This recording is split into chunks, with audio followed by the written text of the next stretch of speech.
Hey, what's going on, guys? Today we're building something very cool. This is the robot guardian from Laputa, Castle in the Sky, the Studio Ghibli movie. There's two different versions of this. I forget what exactly because it's just kanji here, but there's this version which is like the sort of like nice version, and then there's the battle version which has like the spikes on its arm and stuff. I got the moss covered version here, which isn't actually moss covered, it's just really nice artwork here on the front of the box. But anyway, it's a very cool model. It's been out for quite a while. I've had this in my collection for a long time, just finally now getting around to actually building it up. So let's go ahead and check it out.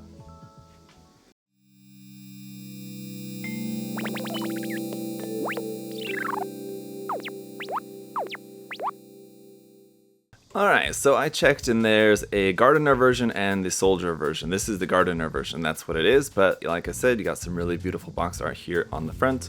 On the bottom of the box there you can see with a couple little fox guys all bouncing around on it. Here's how the assembled model photo is painted. Here's just a painted version there, but I mean, I don't know if you could really tell that much. It's basically just kind of all one color there. And you have these over here also included. It's in 1/20 scale, so you have this little character figure and the little fox figure there also included with this. That I believe is the original list price for this, 3,800 yen, but you should be able to find it for cheaper. It is pretty expensive for this kit for what it is. As you guys can see, the box is not that big. Here's just a look at the other side, just showing a couple of images from the movie itself. But yeah, the box, not very big, and there's not a ton of stuff in here, so the price is kind of high, but I mean, it's just because of what it is, and it's made by Fine Molds, which is a smaller company than Bandai, for example, obviously. In the instructions here on the front, we've got our parts list, and on the back is our painting guide there. None of this is in color at all, just there's a color reference, but it's all just text, and as you can see, the manuals are just all here in black and white. Here's the instructions, and it's all pretty much that. There's no like other photo references or anything in here. It's very straightforward. Alright, so first up we do have some stickers and polycaps. There's the stickers you can see for the girl's eyes and also for the little symbol there to put on the robot itself. And then the polycaps are actually runner D, but these are just here in black. We also have some clear parts, the E and the F runners. E is in just plain clear for the eyes, and then F for a couple little clear red parts. Runner J is in a just kind of beige, sort of skin tone color, kind of, for our character figure there and for the little fox, which is just one piece, which is nice. You won't have to worry about like multiple pieces. It's quite small though. You can see the character figure is made up of a few pieces, so you'll have like a seam line on the dress, but not too bad. Runner A is in dark brown, which is some like kind of internal pieces, joint pieces. This is actually in ABS plastic for your reference. Runner C, also in ABS plastic, is this kind of olive kind of color, kind of brownish, greenish olive kind of color there for your arm joints mostly, it looks like. And it's the same color for the rest of the pieces here, which is just all of the armor pieces, which does have a nice texture already on it, so you don't need to worry about adding that on yourself, but you can probably enhance it or add some more if you wanted to. This is runner L, is just the one single piece there. Runner K is all of your links for the arm pieces, which are nice. At least those are full pieces, and there's not like sandwich pieces where you'd have a seam line on each individual piece.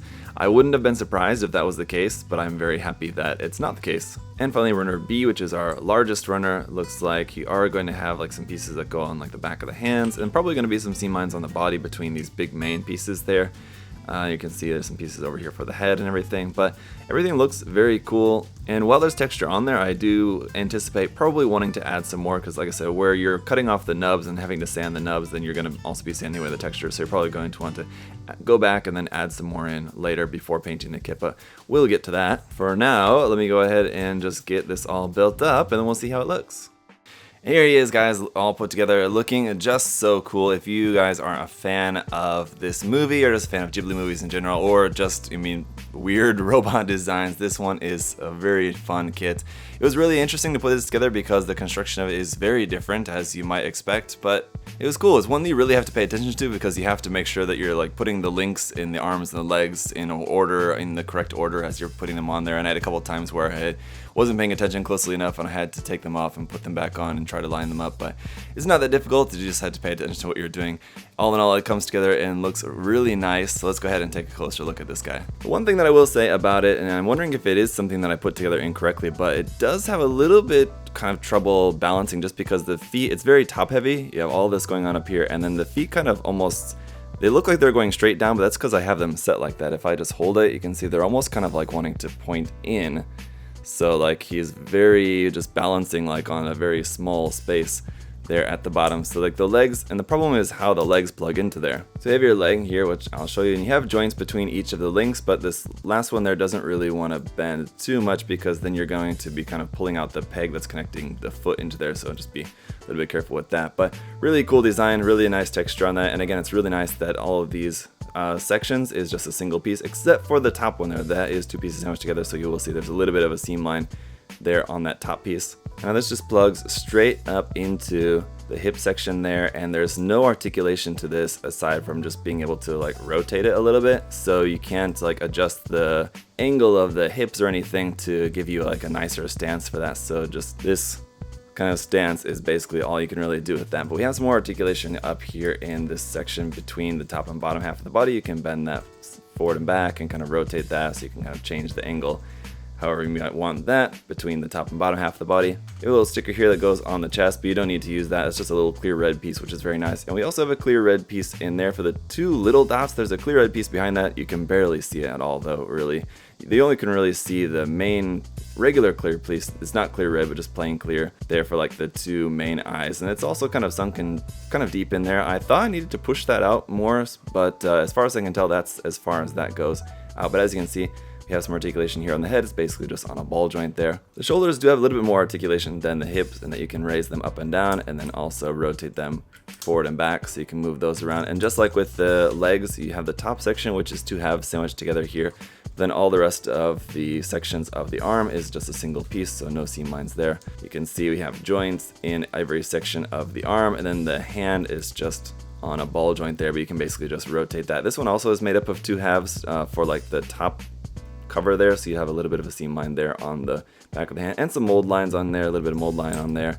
On this hip section, you can see there's this mold line kind of wrapping around there, so you will have to do some sanding on some of these mold lines, seam lines and stuff if you want to get rid of those. And then sanding means you're going to be getting rid of that texture that's molded in there, so you might have to then go back in and add some texture in where you sanded it away, sanding away the seam lines, mold lines and stuff, if you choose to do that. We do also have our little character figure, which is very nice. You'll have a seam line on her dress right there, and then up on the top of the head. I've gone ahead and put the stickers on for the eyes, but those aren't water slide decals, just regular stickers, so those aren't going to work if you're planning on painting this. But if you're not planning on painting it, I mean, the stickers look kind of good enough, I suppose, if you want to just keep her like that, if you didn't want to paint the eyes. But there you go, a really nice character figure here to be included with that. Here's a quick size comparison to show you guys compared to your average 1/44 scale HG Gundam kit. Overall, this kit comes in at about 17 centimeters in height, so it's going to be almost as tall as your standard master grade, actually. But so there you have it, guys. Pretty simple, not too much else to say about this kit. It's really cool, definitely great if you're a fan. It is a little bit expensive, honestly, for a pretty relatively simple kit, but again, what are really your options if you wanted to make one of these yourself? I suppose I don't think it would be too difficult to just like make one of these out of just some molding clay or something, even if it's not like 100% accurate, as most of it's like just like round organic shapes. The only thing that's like really kind of that you have to make out of plot plate or something would maybe be like the mask for the face part, like around the eyes, but otherwise you could probably make this pretty easily just out of some clay. But it does make for a very cool kit, and again, there is another version of this, the soldier version if you prefer. But I hope you guys found this review helpful. I know there's probably not a lot of coverage of these Fine Molds Studio Ghibli kits here on YouTube. I think I've reviewed one or two in the past before, I think like the Flapter, and then maybe the Glider kit as well. I don't remember actually at the moment, but I do have those, I know. But I'm sure there's probably a handful of you guys out there that just had no idea these kits existed, so hopefully you found this video helpful, informative. If you have any other further questions, of course, you can feel free to ask those down in the comment section below. As always, thank you to USA Gundam Store for the support, guys. Check out all the other different cool mecha kits and everything we've got there at USA Gundam Store. The link and the coupon code for you guys to use will be down in the video description below. So until next time, guys, I hope you're all having a great day, and I'll see y'all later. Bye-bye.